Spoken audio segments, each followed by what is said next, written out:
இப்பொழுதும் நாம் அவர்களை கரங்களை தட்டி பாஸ்டர் ஆஸ்டின் அவர்களை நாம் வரவேற்கலாம். உங்கள் யாவருக்கும் இயேசு நாமத்தினாலே வாழ்த்துக்களையும் நன்றிகளையும் தெரிவித்துக் கொள்கிறேன். இந்த நாளிலே இந்த 6வது வருடத்தை அரோமா ஆஃப் கிரைஸ்ட் சர்ச் பூர்த்தி செய்கிறீர்கள். உங்களுக்கு என்னுடைய பாராட்டுக்களை தெரிவித்துக் கொள்கிறேன். பாஸ்டர் எட்வின் அவர்களுக்கும் சிஸ்டர் தீபா அவர்களுக்கும் அவருடைய குடும்பத்திற்கும் பாராட்டுக்களை தெரிவித்துக் கொள்கிறேன். பாஸ்டர் எட்வின் கொஞ்சம் அதிகமாக பேசிட்டாங்கன்னு நினைக்கிறேன். இருப்பினும் நாம் ஒவ்வொருவருமே கற்றுக்கொண்டு இருக்கிறோம். ஒவ்வொருவர் மூலமாய் கற்றுக்கொள்கிறோம். ஆனபடியால் கடவுளுக்கு நான் நன்றி சொல்கிறேன். மிக சந்தோஷப்படுகிறேன் உங்களிடத்தில் நிற்பதினாலே. அநேக சாட்சிகளை கேட்டேன். அந்த சாட்சிகளின் மூலமாக பாஸ்டர் எட்வினும் சிஸ்டர் தீபா அவர்களும் அவருடைய குடும்பத்தினரும் எவ்வளோ உங்களுக்கு ஆசீர்வாதமாக இருக்கிறார்கள், தொடர்ந்து பல ஆண்டுகள் இருக்க போகிறார்கள் என்பதை நம்பி அதை குறித்து சந்தோஷப்படுகிறேன். ஆனபடியால் உங்களுக்கு நிச்சயமாக என்னுடைய பாராட்டுக்கள். வேதாகமத்திலிருந்து ஒரு சில விஷயங்களை நாம் பார்க்க போகிறோம். பல விஷயங்கள் நாம் தெரிந்து கொண்டவைகளாக இருக்கலாம். இன்றைக்கு நாம் கிறிஸ்தவத்திலே பார்க்கும் பொழுது சபை என்று சொல்லும் பொழுது எந்த சபை என்கிறதான ஒரு கேள்வியே இருப்பதில்லை. கிறிஸ்தவத்தை பொறுத்த வரைக்கும் எந்த ஒரு போதனையாக இருந்தாலும் ஏற்றுக்கொள்ளக்கூடியதான ஒரு அவல நிலையிலே கிறிஸ்தவம் இருப்பது அது உண்மையான ஒன்று. பலரை கேட்போம் என்றால் ஏன் ஒரு சபையை தேர்ந்தெடுக்கிறீர்கள் என்று கேட்போம் என்றால் பிராண்ட் நேம், ஒரு பெயர் பெற்றதான ஒரு சபை, அநேகர் இதை பற்றி பேசுகிறார்கள் என்பதனால். இல்லை என்றால் அங்கே இருக்கக்கூடியதான சலுகைகள், அங்கே இருக்கக்கூடியதான சௌகரியம், அதை குறித்து பேசுகிறது உண்டு. இல்லை என்றால் மிக அருமையான நேர்த்தியான இசை இருக்கிறது, பொழுதுபோக்கு கிடைக்கிறது, இவைகளெல்லாம் சொல்லப்படுகிறதான காரணங்களாக இருக்கிறது. ஆனால் அது அவல நிலை.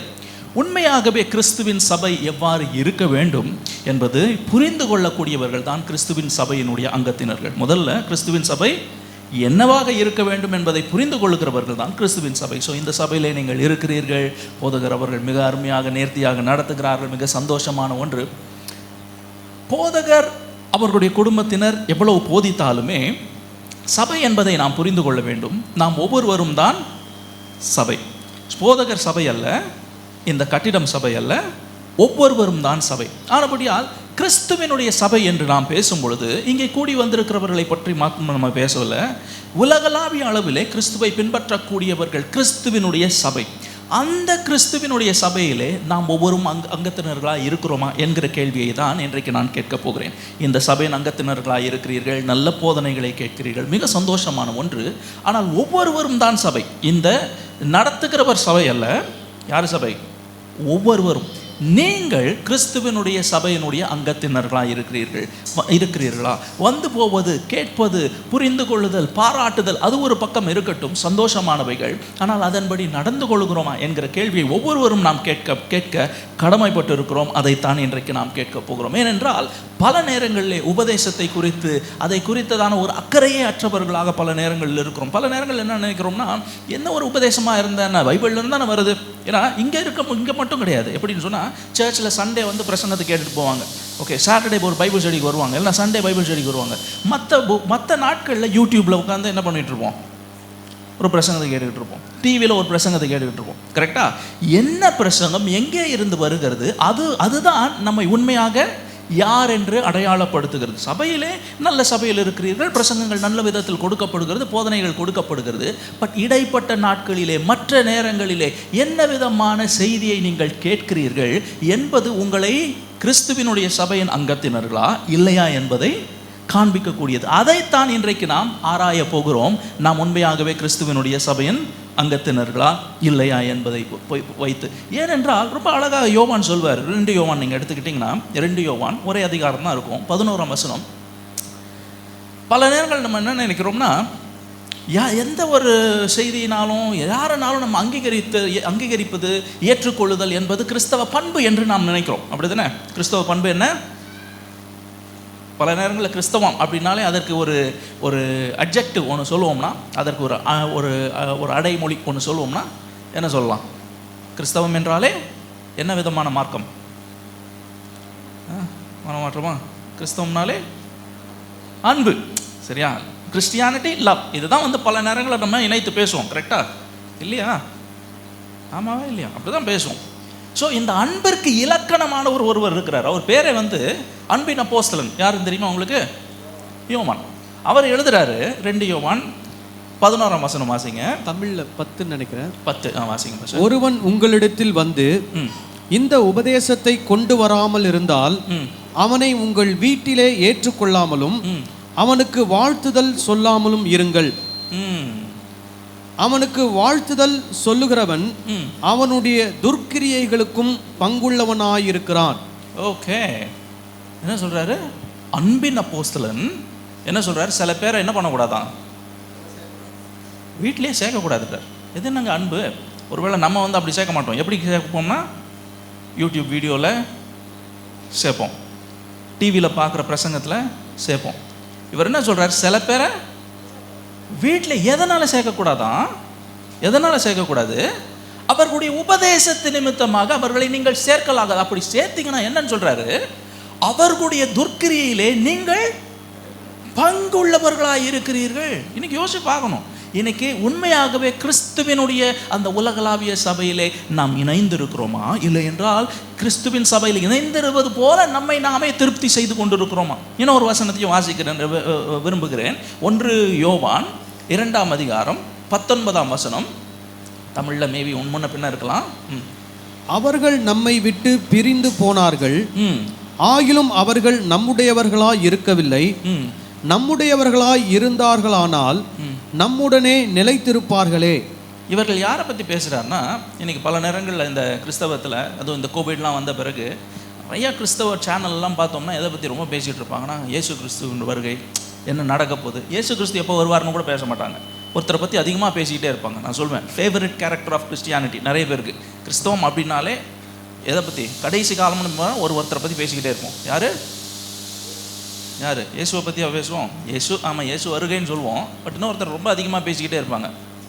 அந்தி கிறிஸ்துன்னு ஒருத்தரை பற்றி பேசிக்கிட்டே இருப்போம். ஓகே, அதாவது வெளிப்படுத்தின விசேஷம் எடுத்துக்கிட்டு ஒரு ஸ்டடி எடுத்தாலே என்ன பேசுவாங்கன்னா உடனே அந்தி கிறிஸ்து. இவர் யாரை பற்றி பேசுகிறாருன்னா அந்தி கிறிஸ்துக்கள் பற்றி பேசுகிறார். அந்தி கிறிஸ்துக்கள் என்பவர்கள் கிறிஸ்துவினுடைய எங்கேருந்து போகிறாங்களா? அவங்க உங்களுக்குள்ளே தான் இருக்கிறாங்கன்றார். எங்கே இருக்காங்க? உங்களுக்குள்ளே இருந்து வேறொரு உபதேசத்தை தந்து கொண்டு இருக்கிறார்கள். அவர்கள் நம்முடையவர்கள் அல்ல. அவர்கள் சீஷர்கள் போல நடித்தவர்கள், ஆனால் அவர்கள் சீஷர்கள் அல்ல. கிறிஸ்துவின் பெயரை தான் சொல்லுகிறார்கள், ஆனால் அவர்கள் யாரு? அந்தி கிறிஸ்துக்கள். யார் பேசுறா? யோவான் பேசுகிறார். விளங்குதா உங்களுக்கு? ஸோ முதலிலே என்ன விதமான உபதேசத்திற்கு நாம் செவி கொடுக்கிறோம் என்பது மிக முக்கியமான ஒன்று. ஞாயிற்றுக்கிழமை மட்டுமல்ல, நடக்கக்கூடியதான மற்ற நிகழ்வுகள், சபையில் நடக்கக்கூடிய நிகழ்ச்சிகளில் மட்டுமல்ல, மற்ற நாட்களிலே என்ன விதமான உபதேசத்தை நீங்கள் கேட்கிறீர்கள். ஏற்கனவே நம்ம ஒரு சில விஷயங்கள் பற்றி போன முறை வரும்போது, அது 2-3 வருஷத்துக்கு முன்னாடி ஞாபகம் இருக்காது உங்களுக்கு, மத்தேயு 16 பேசியிருப்போம். கிறிஸ்தவம் என்றால் இல்லை என்றால் சபை என்றால் என்ன விளக்கம் அப்படின்னு பேசியிருப்போம். ஞாபகம் இருக்கும் உங்களுக்கு? ஞாபகம் இருக்கா சில பேருக்கு?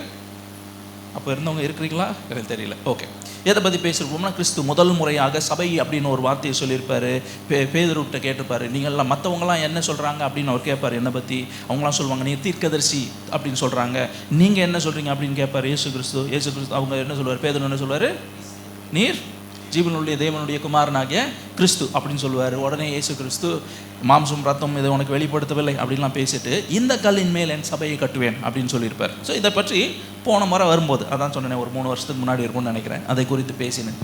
விளக்கம், சபை என்றால் என்ன? ஃபஸ்ட்டு, இயேசு கிறிஸ்துவை கடவுள் என்று அங்கீகரிக்கக்கூடியதான கூட்டத்தினர். பல நேரங்களில் இன்றைக்கி கிறிஸ்தவத்தில் நல்ல ஒரு சபையில் இருந்தால் கூட இருக்கக்கூடிய விஷயம் என்னென்னா, எதற்காக இயேசுவை பின்பற்றுகிறோம் அப்படின்னு ஒரு கேள்வி கேட்டால் பலருக்கு பதில் இருப்பதில்லை. இருந்தாலும் என்ன பதில் என்றால், எனக்கு இது கிடைத்தது, எனக்கு அது கிடைத்தது என்று சொல்லுவது அது கிறிஸ்துவை பின்பற்றக்கூடிய கூட்டம் அல்ல. ஏனென்றால் உண்மையான சீஷர்கள், இயேசு கிறிஸ்துவின் சீடர்கள் இருக்காங்க இல்லையா, உண்மையான சீஷர்கள் எதற்காக இயேசு கிறிஸ்துவை பின்பற்றினார்கள்? வலையை விட்டுட்டு வான்னு சொல்கிறாரு. லேவி ஒருத்தன் எங்கே இருக்கிறான்? அவன் டாக்ஸ் கலெக்டர். ஓகே, ஆயத்துறையில் அந்த இருக்கிறான். அவனை பார்த்து வான்னு சொல்கிறார். இவங்கெல்லாம் வர்றாங்க. இவர்களெல்லாம் இவர் கடவுள் என்று அறிந்து மற்றவைகளை விட்டு வந்தவர்கள். அவர்கள் தான் எப்பொழுதுமே சீஷர்களாக இருந்தவர்கள். எங்களுக்கு என்ன கிடைக்கும் என்று வந்தவர்கள் ஒரு நாளும் அவரோடு நிலைத்து நிற்கவில்லை. ஸோ சீஷர்கள் என்றாலே மிக முக்கியமான ஒன்று. இன்றைக்கு நாம் இதை ஏற்கனவே பேசியிருக்கிறோம், பட் அதனுடைய அடிப்படையை நான் பேசிவிட்டு அடுத்ததற்கு போக நினைக்கிறேன். இன்றைக்கு கிறிஸ்துவை நீங்கள் பின்பற்றுவதற்கு இது கிடைக்கும் அது கிடைக்கும் என்பதினால் அல்ல, அவர் கடவுள் என்பதினால் அவரை பின்பற்ற வேண்டும் என்பது மிக முக்கியமான ஒன்று. ஏனென்றால் பல நேரங்களில் நம்ம கேட்குற பாடல்லாம் எப்படி இருக்கு? இன்னைக்கு கேட்குற நம்ம பாடல்லாம் எப்படி இருக்குன்னா, இயேசு எனக்கு இதை செஞ்சார், இயேசு எனக்கு அதை செஞ்சார், அதனால் அவரை புகழுகிறேன், அவரை நான் பாடுறேன். இயேசு கிறிஸ்து எதை செய்தாலும் இல்லை என்றாலும் அவரை நான் பின்பற்றியே ஆக வேண்டும். ஸோ வெறும் பிரசங்கம் மட்டும் இன்றைக்கி பிரச்சனை கிடையாது. என்ன பிரச்சனையாக இருக்குது? சில பேர் சொல்லுவீங்க, நான் வேறு பிரசங்கம்லாம் கேட்குறதில்ல, நான் இங்கே கொடுக்குற பிரசங்கம் தான் கேட்குறேன், நல்ல பிரசங்கம். ஓகே, பாட்டு கேட்குறீங்களா? யோசிச்சு பாருங்கள், என்ன விதமான பாட்டு கேட்குறீங்க? ஆமாம், கிறிஸ்தவ பாட்டு தானே. அதான் மறுபடியும் சொல்கிறேன், என்ன விதமான செய்தியை கொடுக்கிறது? இயேசு இதை செய்தார் ஆனபடியால் பாடுகிறேன் என்கிற என்று சொல்லிக் கொடுக்கிறதா? இயேசு கடவுள் என்பதனால் அவரை பின்பற்றுகிறேன் என்று சொல்லிக் கொடுக்கிறதா? இயேசு கடவுள் என்கிறதினால் அவரை பின்பற்றுவோம் என்றால் அவர்கள் தான் யார்? இயேசுவினுடைய சீடர்கள், இயேசுவினுடைய சபை. ஸோ இயேசு கிறிஸ்துவினுடைய சபையின் அங்கத்தினர்கள் என்றால் இதெல்லாம் நம்ம செக் பண்ணி பார்க்கணும். ஒரு செக்லிஸ்ட் வச்சு பார்க்குறோம். இதெல்லாம் நான் செஞ்சேன்னா என்ன பண்ணணும்? திருத்திக் கொள்ள வேண்டும், மாற்றிக்கொள்ள வேண்டும். ஏனென்றால் நான் மாற்றிக்கொள்ளாவிட்டால் என்ன நினச்சிக்கிட்டு இருப்பேன்? என்னை பொறுத்தவரைக்கும் நான் கிறிஸ்துவின் சபை என்று நினைத்து கொண்டே இருப்பேன். ஆனால் அவரை பொறுத்த வரைக்கும் நான் கிறிஸ்துவின் சபையாக அவர் ஏற்றுக்கொள்ள மாட்டார் என்பது மிக முக்கியமான ஒன்று. இயேசு கிறிஸ்து என்கிற பெயர் எளிதாக சொல்லப்படக்கூடியதான பெயர். அந்த பெயரை சொல்லுவதனால் நான் கிறிஸ்தவன் அல்ல, அவரை கடவுள் என்று அங்கீகரித்து அவரை புரிந்து கொண்டு நான் நடக்க வேண்டும் என்பது மிக முக்கியமான ஒன்று. ஸோ விளக்கம் இது ஏற்கனவே பார்த்ததுனால் ரொம்ப அதிகமாக பேச போகிறதில்ல. இன்றைக்கு நம்ம பார்க்க போகிறது, இன்றைக்கு பல நேரங்களிலே நமக்கும் உண்மையான கிறிஸ்தவத்திற்கும் உள்ளதான வேற்றுமையை பேச நினைக்கிறேன், இருக்கக்கூடியதான வித்தியாசத்தை பற்றி நான் பேச நினைக்கிறேன். முதல்ல என்ன பேசணும்னா சபைனா விளக்கம், அது பார்த்துட்டோம். என்ன வேற்றுமை, எதை வைத்து நான் எதை வச்சு செக் பண்ணி பார்க்கறது? இன்றைக்கு நான் இந்த சபையை குறித்து பேசவில்லை, போதகரை குறித்து பேசவில்லை, நான் தனிப்பட்ட முறையிலே நான் கிறிஸ்துவினுடைய சபையின் அங்கத்தினரா இல்லையா என்பதைத்தான் நாம் கேட்டுக்கொண்டு இருக்கிறோம். அப்போ உண்மையாகவே கிறிஸ்துவின் சபை எவ்வாறு இருந்தது, அதற்கும் எனக்கும் வேற்றுமை இருக்கிறதா இல்லை என்றால் ஒற்றுமை இருக்கிறதா என்கிற ஒரு கேள்வியை நாம் கேட்க வேண்டிய அவசியம் இருக்கிறது. ஸோ நமக்கு பார்க்கலாம், எல்லாருக்கும் தெரிந்ததான பகுதி அப்போஸ்தலர் நடவடிக்கைகள் 2ஆம் அதிகாரம் 42ஆம் வசனம்.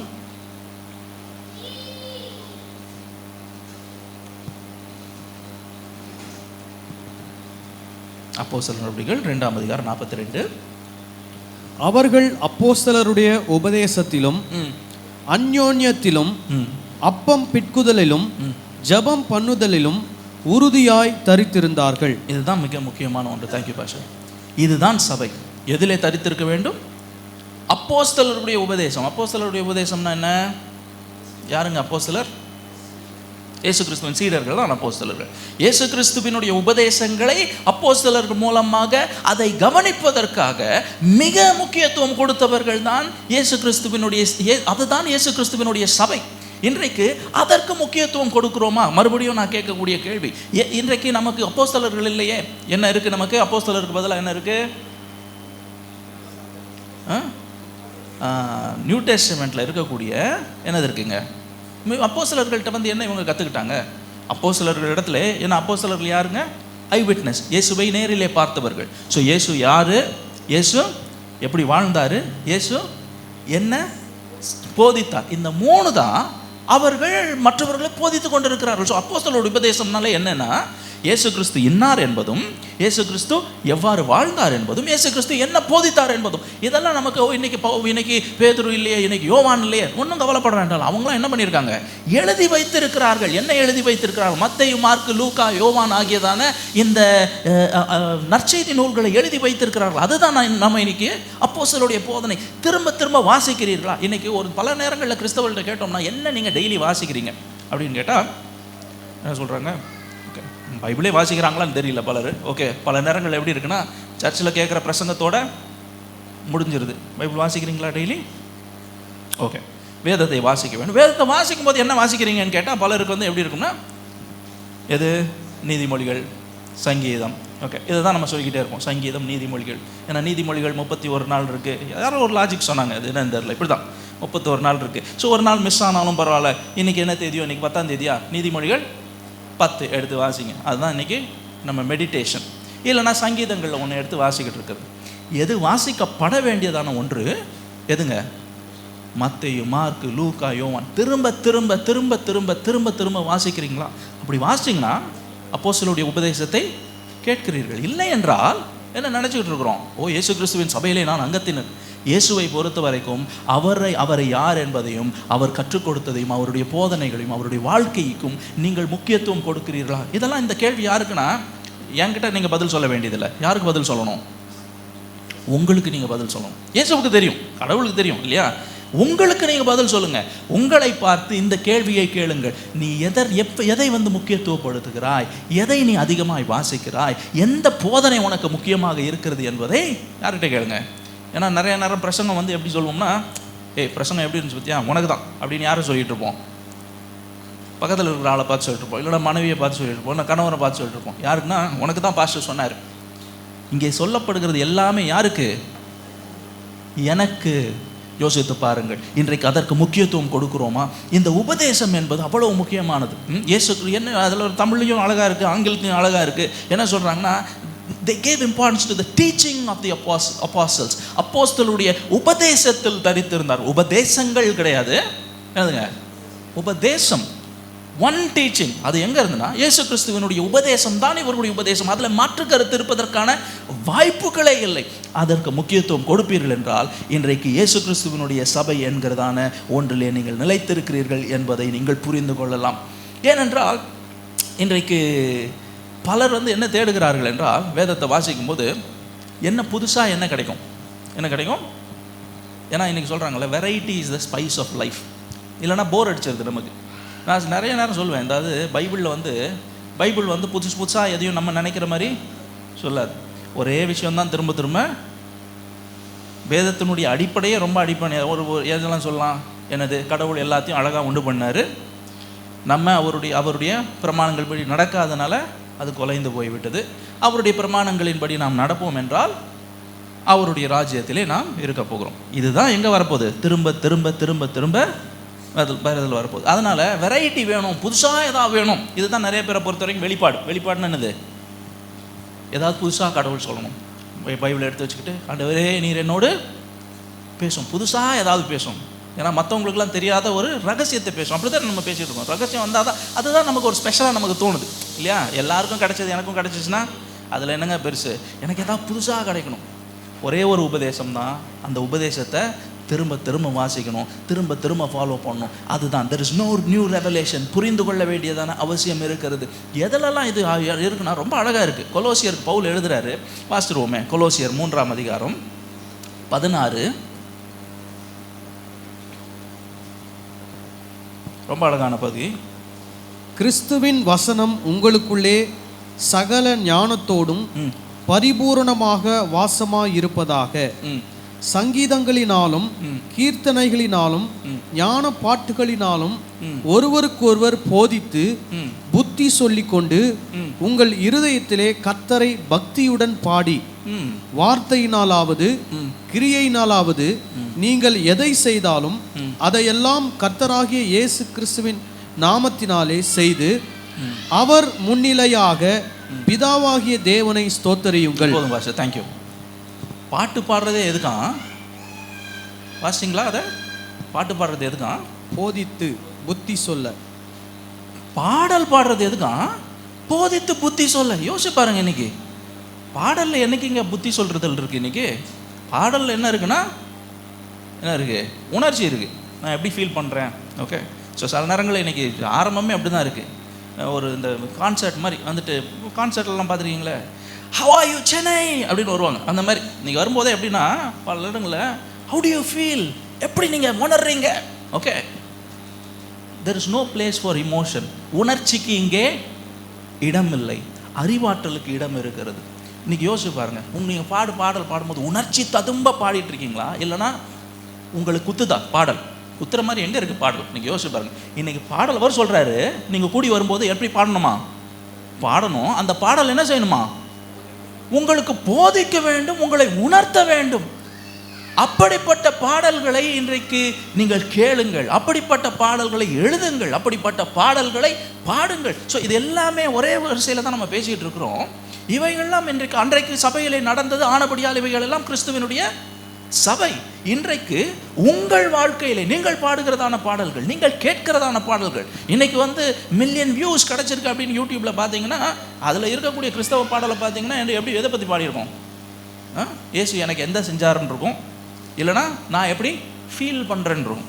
இயேசு எனக்கு என்ன செஞ்சாருன்றது உங்களுக்கு எந்த விதத்திலும் உங்களை போதிக்க போகிறதும் கிடையாது, உங்களை உணர்த்த போகிறதும் கிடையாது, உங்களை குத்த போகிறதும் கிடையாது. சரியா? இயேசு நான் இப்படி ஃபீல் பண்ணுறேன் அப்படின்றதுனால எந்த விதத்தில் உங்களுக்கு மாற்றம் ஏற்பட போகிறது இல்லை. யோசித்து பாருங்கள். ஆனால் இப்படிலாம் தேடணும்னா பாட்டே கிடைக்காது சில நேரம், அப்படி தானே? பாஸ்டர்ஸ்லாம் பேசும்போது சொல்லுவாங்க, யூஸ்லாம் இப்படிலாம் சொன்னால் எங்கே போய் பாட்டை பாடுறது? பாட்டை எழுதுங்க. பாடல்கள் தான் இன்றைக்கு நம்மளை வசீகரப்படுத்தி வைத்திருக்கிறது. எது இல்லை? போதனை இல்லை, பாடல் தான். ஆனால் அதனால தான் அந்த பாட்டு கூட என்ன சொல்கிறாருன்னா, it is for teaching, it's for admonishing. அவ்வாறு நீங்கள் பாடல்களை தேர்ந்தெடுங்கள். அவ்வாறு உங்களுடைய வாழ்க்கை இருக்கும் என்றால் மிக அழகான கடவுளுடைய ராஜ்யத்தில், இல்லை என்றால் இயேசு கிறிஸ்துவினுடைய சபையிலே நீங்கள் அங்கத்தினர்களாக இருக்க முடியும். பாடல்கள், பிரசங்கங்கள் கடவுளை இன்றைக்கு திரித்து காண்பிக்கிறது, இயேசுவை திரித்து காண்பிக்கிறது, கடவுளை மனிதனாக காண்பிக்கிறது. பாட்டெல்லாம் கேள்விப்பட்டிருப்பீங்க. அவருக்கு அழகான கண் இருந்தா என்ன, அழகான கண் இல்லைன்னா என்ன? அவர் யாரு? அவர் ஆவியாக இருக்கிறார். அவருக்கு எங்க கண் இருக்கு? பாட்டு பாடுறதே எது? ரொம்ப உருகி பாடிக்கிட்டு இருப்போம். அவருடைய அழகான கண்ணு எனக்கு கண்டுருச்சு, அதுதான் ரொம்ப ஃபீல் பண்ண வைக்குது எனக்கு. அவரை வந்து மனுஷன் ஆக்கிட்டோம். யார? விக்கிரகம் என்பது என்ன? கடவுளை கடவுள் அல்லாததற்கு ஒப்பிடுவது. தெரியும்ல? ரெண்டாவது கட்டளை என்னது? ரெண்டாவது கட்டளை என்ன? வேறு தெய்வம் இல்லை முதல்ல. அப்புறம் என்ன சொல்றாரு? எனக்கு நிகராக எதையும் உண்டு பண்ணாது. எங்கெல்லாம் இருக்க, எங்க இருந்தெல்லாம் உண்டு பண்ணக்கூடாது? வானத்திலும் பூமியிலும் தண்ணீரிலும். நீ எதெல்லாம் பார்க்குறியோ அதுக்கும் எனக்கும் சம்பந்தமே கிடையாது. நம்ம மனிதர்களை கடவுளாக, இல்லை என்றால் கடவுளை மனிதனாக மாற்றிவிட்டோம். அதெல்லாம் பார்த்துட்டு பாடிக்கிட்டு ரொம்ப பூரிப்படைகிறோம், ரொம்ப சந்தோஷம் அடைகிறோம். I feel very close to God. கடவுளோடு ரொம்ப எனக்கு நெருக்கமாக ஃபீல் பண்ணுறேன். இந்த பாட்டெல்லாம் பாடிக்கிட்டு நெருக்கமாக முடியாது. உங்களுடைய உணர்ச்சி உண்மை அல்ல. புரியுதா உங்களுக்கு? நான் பேசுறது ஏதாவது புரியுதா? கோவம் வந்துருச்சா? ஓகே, கோவம் வந்துருச்சுன்னா அவ்வளோதான் தெரியும். இவரை போய் கூட்டு வந்திக்கிறேன் ஒரு நல்ல நாளுமா அதுமா 6வது இதெல்லாம் சந்தோஷமாக கொண்டாடணும் இவர் என்னமோ சொல்லிட்டு இருக்கார்.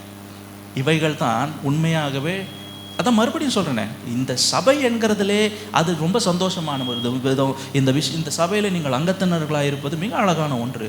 ஆனால் தனிப்பட்ட முறையிலே நீங்கள் யோசித்து பார்க்க வேண்டியது, இதையெல்லாம் தாண்டி, அரோமா ஆஃப் கிரைஸ்டை தாண்டி நீங்கள் எந்த சபையினுடைய அங்கத்தினராக இருக்கணும்?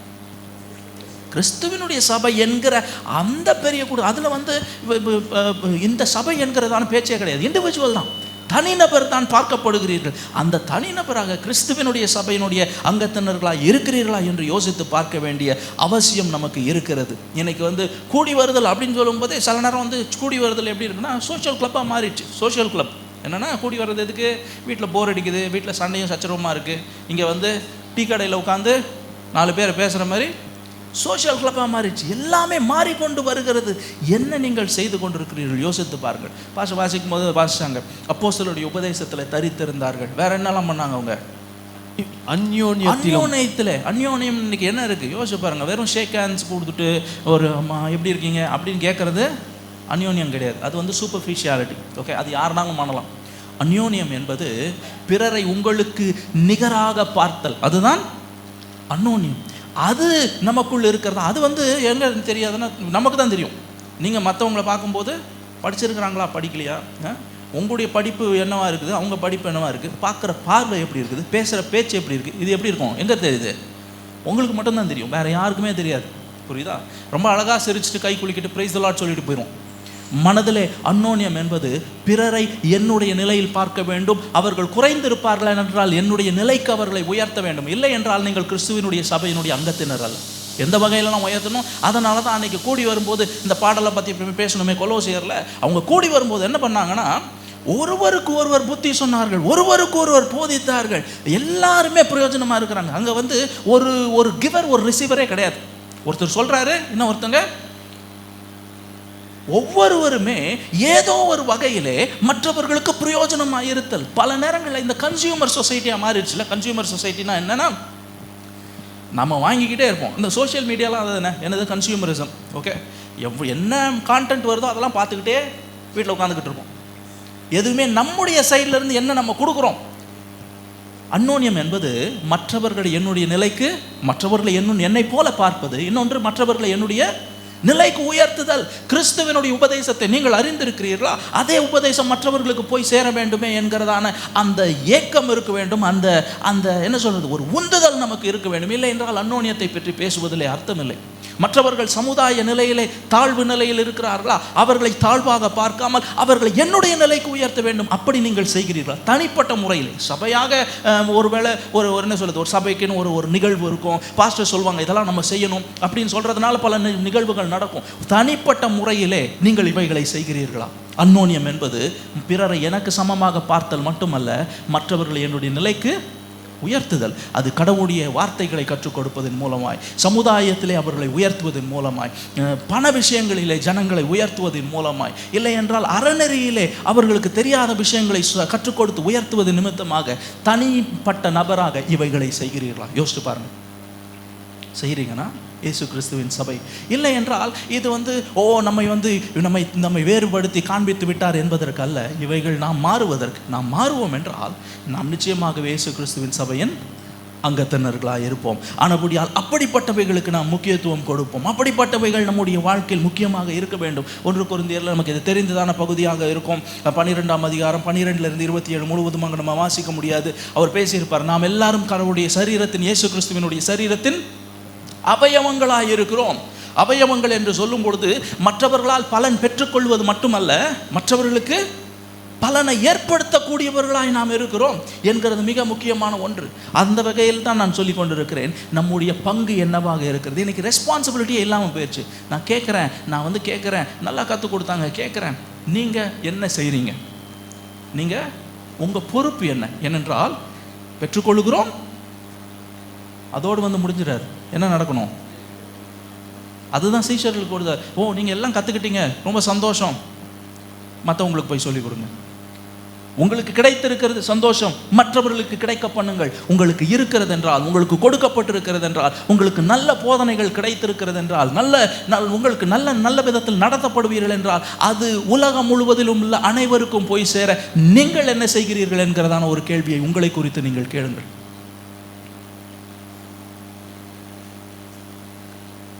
இதுதான் அப்போஸ்தலர் நடவடிக்கைகள் இந்த ரொம்ப அழகாக இருக்கும். 4ஆம் அதிகாரம் 32 பார்த்தோம்னா வாசிக்கலாம். அது விசுவாசிகளாகிய திரளான கூட்டத்தார் ஒரே இருதயமும் ஒரே மனமும் உள்ளவர்களாயிருந்தார்கள். ஒருவனாகிலும் தனக்குள்ளவைகளில் ஒன்றையும் தன்னுடையதென்று சொல்லவில்லை, சகலமும் அவர்களுக்கு பொதுவாயிருந்தது. கர்த்தராகிய இயேசுவின் உயிர்த்தெழுதலை குறித்து அப்போஸ்தலர்கள் மிகுந்த பலமாய் சாட்சி கொடுத்தார்கள். ஓகே, இது கடவுளுடைய கிருபையை பற்றி ஏதோ இருக்குமே பாஷா, அதில் 4ஆம் அதிகாரத்தில் அதில் தான் அப்போஸ்தலர்கள் மிகுந்த பலமாய் சாட்சி கொடுத்தார்கள், அவர்கள் எல்லார் மேலும் பூரண கிருபை உண்டாயிருந்தது. எதை பற்றி சொல்கிறாருன்னா, அவர்கள் என்ன பண்ணாங்களாம், ஜனங்கள் எல்லாம் மற்றவர்கள் மேல் உள்ள அக்கறையிலே, ரொம்ப அழகான ஒரு வார்த்தை, வேதத்தில் ரொம்ப அழகான ஒரு வார்த்தைன்னு சொல்லுவேன். இன்ஃபேக்ட் உலகளாவிய அளவில் இது நடந்தால் நல்லாயிருக்கும் அப்படின்னு பேசக்கூடியதான ஒன்று. என்ன சொல்லுவார்னா, அவர்களுக்குள்ளே யார் இல்லை, தரித்திரர், தேவை உடையவர்கள். தமிழில் எப்படி இருக்கு? There was no needy among them. அவர்களுக்குள்ளே குறைவு உள்ளவர்கள், அவர்களுக்குள்ளே இல்லாமை உள்ளவர்கள் இல்லை. இதுதான் அவர்களை பொறுத்தவரைக்கும், கடவுளை பொறுத்தவரைக்கும் என்ன சொல்றாரு லூக்கா எழுதும்போது சொல்றாரு, கடவுளுடைய கிருபை அவர்களுக்குள் நிறைந்திருந்தது. கடவுளுடைய கிருபை இருக்கும்னா என்ன செஞ்சிருப்போம்? எதை செஞ்சிருப்போம்? அதான் மறுபடியும் சொல்றேனே, நான் மற்றவர்களை தனிநபராக, என்னுடைய பொறுப்பு என்னவாக இருக்கிறது. இன்னைக்கு பேசுவோம் கடவுளுடைய கிருபைன்னு பேசும்போது எதை பற்றி பேசுவோம் யோசிச்சு பாருங்களேன். பை காட்ஸ் கிரேஸ் அப்படின்னு சொன்னோம்னா ஒரு fill in the blanks நான் கொடுக்குறேன்னு வச்சுப்போமே. கடவுளுடைய கிருபையால் என்ன சொல்லுவோம்? நான் ஆரோக்கியமாக இருக்கிறேன். ஓகே, கடவுளுடைய கிருபையால் நல்ல வேலை இருக்கிறது, கடவுளுடைய கிருபையால் நல்ல ஊதியம் இருக்கிறது, கடவுளுடைய கிருபையால் என்னங்க சொல்ல மாட்டீங்களா? அப்படிதான் சொல்லுவோம். இவர் என்ன சொல்றாருன்னா, கடவுளுடைய கிருபையால் ஒருவனுக்கும் ஒன்றும் குறைவாய் இருந்ததில்லை. ஒருவனுக்கும் ஒன்றும் குறைவாய் இல்லை. அதற்கு காரணம் என்ன? கடவுளுடைய கிருபை அப்படி இருந்துச்சு. ஸோ காட்ஸ் கிரேஸ்னு ஒரு வார்த்தையை சொல்றதுக்கு முன்னாடி நம்ம யோசிச்சு பார்க்கணும். பை காட்ஸ் கிரேஸ் அப்படின்னு சொன்னீங்கன்னா, ஐ ஹவ் டன் சம்திங், அதுதான் காட்ஸ் கிரேஸ். கடவுளுடைய கிருபையால் நான் ஒன்றை செய்திருக்கிறேன். கடவுளுடைய கிருபையால் நான் ராஜ்யத்தினுடைய வேலையை செய்து மற்றவர்களை உயர்த்தி இருக்கிறேன். அப்படி சொல்லலைன்னா எதை யூஸ் பண்ணக்கூடாது? God's grace. யோசிச்சு பாருங்க, எல்லாத்துக்கும் காட்ஸ் கிரேஸ் தான். ஓகே, கடவுளுடைய கிருபையால் இந்த கொரோனாலாம் வரும்போது எல்லாரும் செத்து போனாங்க. கடவுளுடைய கிருபையால் நான் மட்டும் பழச்சிக்கிட்டேன். ஆக்சிடெண்ட்டில் வந்து நிறைய பேர் செத்து போயிட்டாங்க. பட் பை காட்ஸ் கிரேஸ் நான் மட்டும் பழச்சிக்கிட்டேன். ஓகே, ரொம்ப அழகு. கடவுளுடைய கிருபை யார் மேலே மட்டும் இருக்குது? என்னங்க செலக்டிவாக உங்கள் மேலே மட்டும், மற்றவங்க மேலெலாம் அவன் செத்தா என்ன என்ன கோபப்பட்டீங்களா? ஓகே, கேள்வி கேட்குறீங்களா உங்களுக்குள்ள? கடவுளுடைய கிருபையால் நான் என்ன செய்திருக்கிறேன் என்று யோசித்து பாருங்கள். அப்படி யோசிக்கக்கூடியவர்கள், அப்படி செய்யக்கூடியவர்கள் இயேசு கிறிஸ்துவினுடைய சபையினுடைய அங்கத்தினர்களாக இருக்கிறார்கள். By God's grace I have preached. மற்றவர்களுக்கு நான் கற்றதை மற்றவர்களுக்கு கற்றுக் கொடுத்திருக்கிறேன். கடவுளுடைய கிருபையால் அவர்களை உயர்த்தி இருக்கிறேன். கடவுளுடைய கிருபையால் நான் ராஜ்யத்தினுடைய வேலையை செய்து அவர்களுக்கு இயேசு கிறிஸ்துவுக்கு எனக்கு கிடைத்ததான இந்த அழகான நித்திய ஜீவன் அவர்கள் கிடைப்பதற்கு உதவி செய்திருக்கிறேன். எனக்கு உள்ள மற்றவர்களை சமமாக பார்ப்பது மட்டுமல்ல, மற்றவர்களை என்னுடைய நிலைக்கு உயர்த்துதல். கடவுளுடைய கிருபையால் இதை நான் செய்திருக்கிறேன் என்பதை நாம் சொல்லக்கூடுமா என்பதை யோசித்து பாருங்கள். அவர்கள் கூடி வரும் பொழுது அவர்கள் அப்பம் விட்டார்கள். மிகவும் அழகான ஒன்று. ஏன்னா அது வந்து ஈக்குவாலிட்டி, சமநிலை. இன்றைக்கு அப்படிலாம் நம்ம செய்யறதுக்கான வாய்ப்பு இல்லை. அதுதான் வந்து ஒரு மாதத்துக்கு ஒரு நேரம் அந்த கம்யூனியன்லாம் நம்ம செய்கிறோம். பட் யூஸ்வலாக அவங்க கூடி வரும்போது அப்பம் விட்டார்கள், மகிழ்ந்து இருந்தார்கள், சந்தோஷமாக இருந்தார்கள், சமநிலையை முக்கியத்துவப்படுத்தினார்கள், அவர்கள் ஜெபித்தார்கள். இன்னைக்கு ஜெபம்னு பேசும்போதே எது பற்றி எல்லாமே வந்து எப்படி பண்ணிட்டோம்னா ரீடிஃபைன் பண்ணிட்டோம். எல்லாத்துக்கும் எதை நீங்கள் எடுத்துக்கிட்டாலும் விசுவாசம், ஜெபம், சபை கூடி வருதல், பிரசங்கம், பாட்டு, எல்லாத்துலேயும் ஒரு அம்சம் இருக்கும். என்னன்னா தன்னலம். எதுங்க? ஜெபம்னா என்ன? எப்போ கண்ணீர் வருது? எப்போங்க கண்ணீர் வருது? ரொம்ப கண்ணீரோடு நான் ஜெபம் பண்ணேன் அப்படின்னா என்னது? எனக்கு இவ்வளோ வேதனை இருக்கே, இவ்வளோ பாடு இருக்குதே, என் வீட்டில் இவ்வளோ பிரச்சனை இருக்குதே. ஜெபம். விசுவாசம்னா என்னது? எனக்கு இது கிடைக்கும், எனக்கு அது கிடைக்கும். பாட்டு என்னது?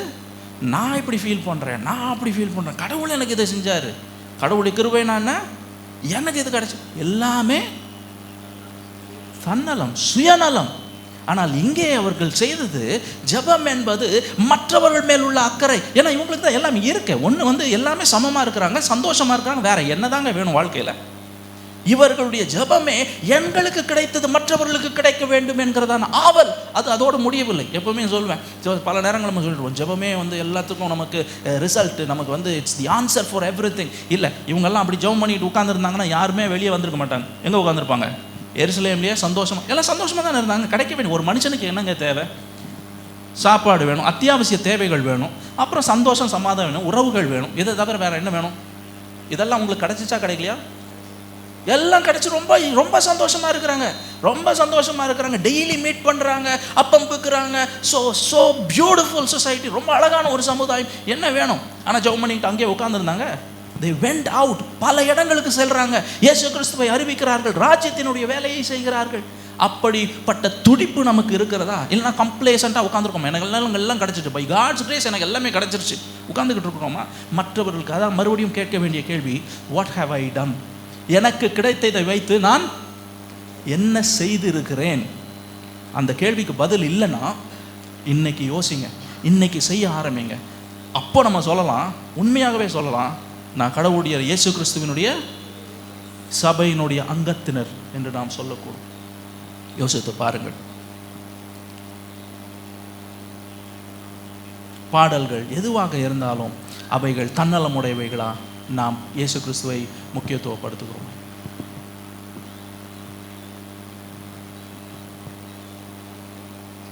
ஓகே, அது என்ன நாம் செய்ய வேண்டும் என்பதை நாம் பார்த்துருக்கிறோம். ஓகே, ஸோ என்ன நம்ம பார்த்தோம்னா இன்னைக்கு விளக்கம் அப்படின்னு ஒன்று பார்த்தோம். இயேசு கிறிஸ்துவின் சபையினாலே என்னது, இயேசு கிறிஸ்துவை முக்கியத்துவப்படுத்தக்கூடிய, இது ஏற்கனவே நம்ம பார்த்தது ரொம்ப விளக்கமாக, ரொம்ப சுருக்கமாக பார்த்துட்டோம் விளக்கம். அடுத்து இன்றைக்கு இயேசு கிறிஸ்துவின் சபை எவ்வாறு இருந்தது, நாம் தனிப்பட்ட முறையில் எவ்வாறு இருக்கிறோம் என்கிறதான வித்தியாசத்தை, வேற்றுமையை நாம் பார்த்துருக்கிறோம். இன்னும் ஒன்றை மட்டும் நம்ம ஒரு சில விஷயங்கள் மட்டும் பார்த்துட்டு நம்ம முடிச்சிடலாம். இன்னொன்று என்னென்னா விகற்பமான விளக்கங்கள், என்னென்னா ரீடெஃபினிஷன். இன்றைக்கி சபைன்னு பேசினாலே நிறைய பேர் என்னென்னா மைண்டில் வர்றதே பில்டிங். சர்ச்சுனாலே என்னது, பில்டிங். சர்ச்சுக்கு வாங்க அப்படின்னு சொல்லும்போது என்னத்தை சொல்லிட்டு இருக்கிறோம்? ஆமாம், சில நேரங்களில் வந்து எப்படி தானே சொல்ல வேண்டியது இருக்குது, வேறு என்ன தான் சொல்கிறது இல்லையா? இது சபை கட்டிடம், ஓகே. ஸோ அதனால் அதை ஷார்ட் ஃபார்மில் நம்ம சொல்கிறோம். மைண்டில் இருக்கக்கூடியது இதெல்லாம் நம்ம மாற்றிருக்கிறோம். இதெல்லாம் மற்றவங்க பார்க்குறாங்க, அதனால தான் அவங்களுக்கு புரியலை, கிறிஸ்தவம் புரியவில்லை. கிறிஸ்தவம் புரியாததற்கு யார் காரணமாக இருக்கிறோம்? கிறிஸ்தவர்கள் காரணமாக இருக்கிறோம். கிறிஸ்தவம் இன்னும் ஜனங்கள் மத்தியிலே அவங்களுக்கு இதன் மேலே ஒரு பற்று ஏற்படாமல் இருப்பதற்கு இன்றைக்கு கிறிஸ்தவர்கள் காரணமாக இருக்கிறோம். ஏனென்றால் பல விஷயங்களை விகற்பமாய் நாம் மாற்றிவிட்டோம். இன்றைக்கு யோசிச்சு பாருங்க, அதை வந்து கட்டடம்னு நம்ம பேசிக்கிட்டு இருக்கிறோம். கட்டடம் என்பது வேதாகமத்தை பொறுத்த வரைக்கும் சபை மக்கள் தான் கூடி வந்தாங்க. அன்றைக்கு எங்கெல்லாம் கூடுறாங்க? சபை எங்கே கூடுது? வீட்டில் கூடுது, ஜெபாலயத்தில் கூடுது, தேவாலயத்தில் கூடுது. ஸோ எது சபை? சபை கூடுற இடம் எங்கனாலும் இருக்கலாம், மரத்தடியாக இருக்கலாம், எங்கனாலும் இருக்கலாம். ஆனால் கூடி வரக்கூடியவர்கள் தான் சபை. அதுவே இன்னைக்கு நமக்கு மறந்து போயிடுது. இதை ஃபஸ்ட்டு நம்ம கற்றுக் கொடுப்போம். ஏன்னா இதை சில நேரம் சபையை இடிச்சிட்டாங்க. சபையெல்லாம் யாரும் இடிக்க முடியாதுங்க. யோசிச்சு பாருங்க. நாம் இவைகளை நம்ம மனதில் வந்து ஃபர்ஸ்ட் பதிய வைப்போம். தவறான புரிதல் நமக்கு இருக்கும் என்றால் நாம் எப்படி தேவராஜ்யத்தின் மக்களாக இருக்கிறோம், இயேசு கிறிஸ்துவின் சபையின் அங்கத்தினர்களாக இருக்கிறோம்? யோசிச்சு பாருங்க. இன்னொரு வார்த்தை நம்ம நிறைய நேரங்கள் யூஸ் பண்ணிட்டு இருப்போம், பிளேஸ் ஆஃப் வர்ஷிப். கடவுளை தொழுகை ஸ்தலம். நமக்கு இது என்ன கிடையாதுங்க, தொழுகை ஸ்தலம் கிடையாது. நிறைய பேர் அப்படி நினச்சிக்கிட்டு இருந்தீங்கன்னா மன்னிக்கும், இது தொழுகை ஸ்தலம் அல்ல. இது நம்ம உட்கார்ந்து நல்ல வசதியாக உட்கார்ந்து வசனங்களை கேட்டு கடவுளுடைய வார்த்தைகளை கற்றுக்கொள்ளக்கூடியதான இடம். இது தொழுகை ஸ்தலம் அல்ல. கிறிஸ்தவத்தை பொறுத்த வரைக்கும் தொழுகை என்றால் என்ன நினைக்கிறீங்க? பழைய ஏற்பாடாக இருக்கட்டும், புதிய ஏற்பாடாக இருக்கட்டும், வர்ஷிப் என்பதே ஒன்று தான். கடவுளை பொறுத்த வரைக்கும் நான் முழுவதுமாக எல்லாத்துக்கும் வசனங்கள் கொடுப்பதற்கு இன்றைக்கு நேரம் இல்லை. வர்ஷிப் அப்படின்னு சொன்னாலே என்னதுங்க?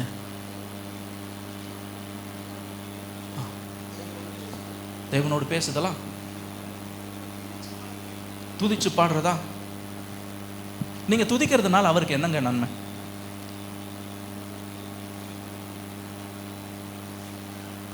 எது அவரை சந்தோஷிப்பிக்கிறதுன்னு நினைக்கிறீங்க?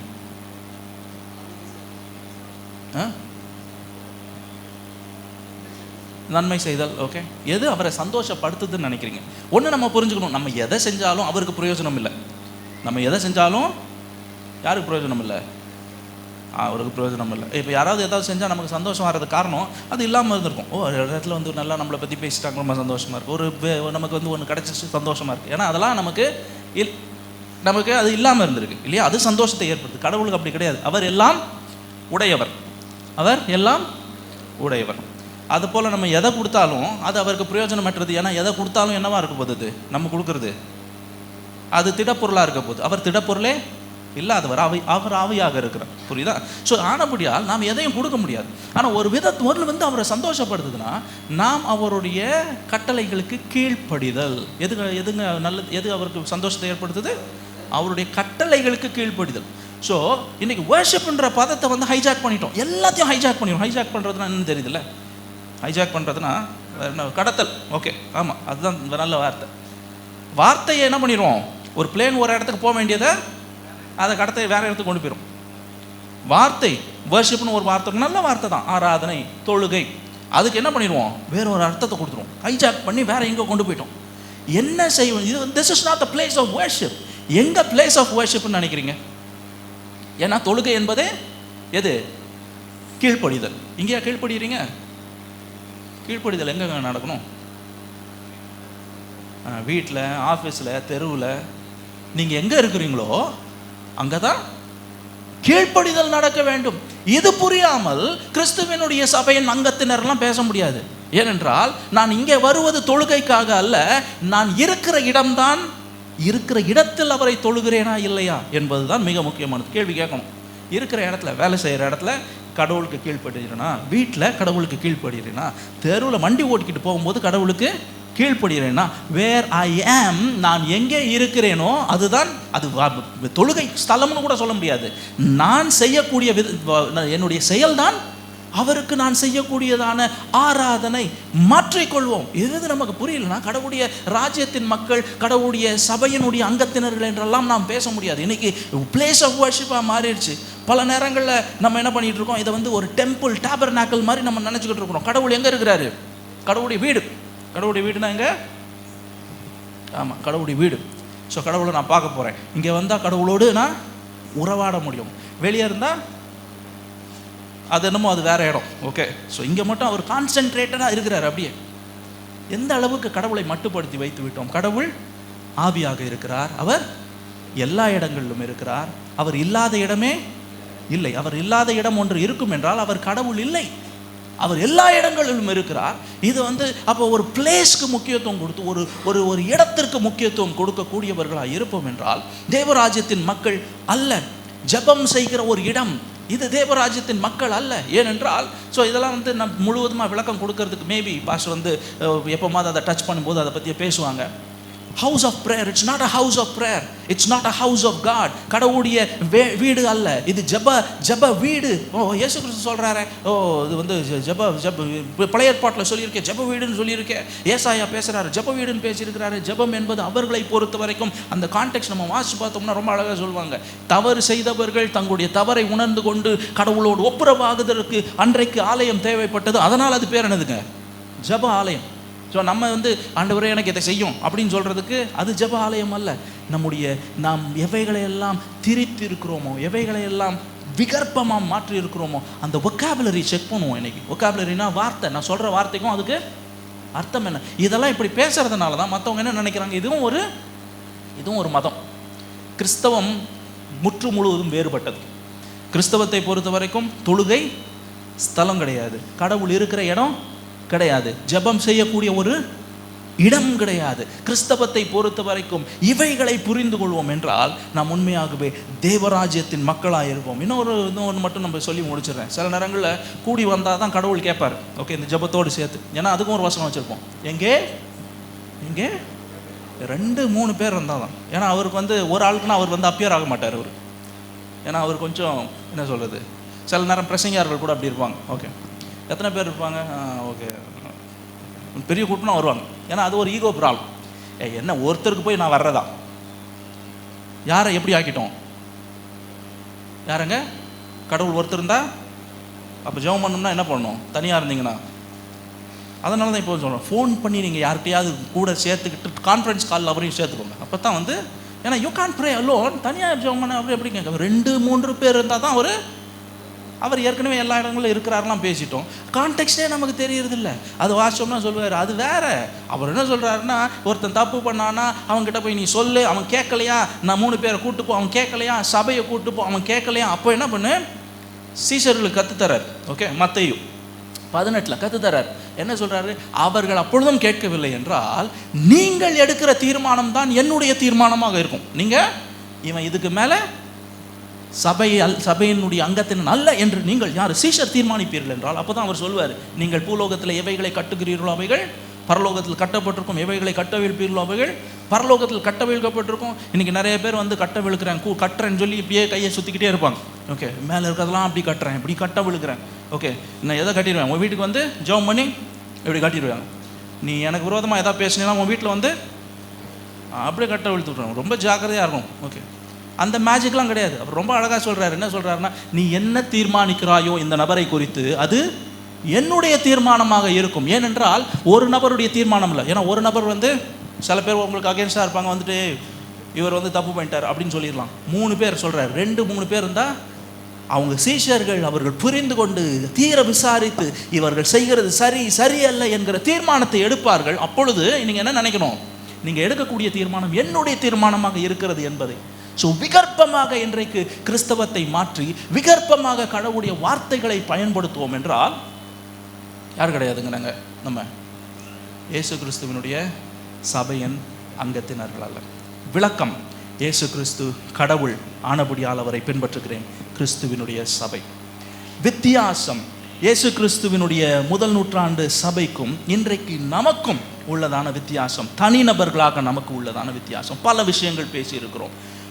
இயேசு கிறிஸ்துவின் போதனைகளுக்கு முக்கியத்துவம் கொடுத்தல், பிறரை என்னுடைய நிலைக்கு உயர்த்துதல், ஜெபம் என்பது எனக்காக நான் செய்து கொண்டு இல்லாமல் பிறர் நன்மைக்காக அது ஜெபத்தோடு நின்று விடாமல் செயலாக மாறக்கூடியதான விஷயம், சமமாக எல்லாரையும் பாவித்து மிக சந்தோஷமாக இருப்பதிலே எனக்கு உணவு இருக்கிறது, நாங்கள் சேர்ந்து உண்ணுகிறோம், இதுதான் எங்களுக்கு சந்தோஷம் என்று நினைக்கக்கூடியதான அந்த மனரம்யம் இவைகள் நமக்குள் இருக்கும் என்றால் அதுதான் கிறிஸ்துவினுடைய சபை. நமக்கும் அதுக்கும் வித்தியாசம் இருக்குதா யோசிச்சு பாருங்க. பல விஷயங்கள் அதில் நம்ம பேசியிருக்கிறோம். மூன்றாவதாக பேசினது விகற்பமாக வித்தியாசமாக வார்த்தைகளை, கிறிஸ்துவின் சபையில் பயன்படுத்தப்படுகிற வார்த்தைகள் அதை வித்தியாசமான விளக்கங்கள் கொடுத்திருப்போம் என்றால், விகற்பமாய் மாற்றி இருப்போம் என்றால் கிறிஸ்துவின் சபை அல்ல.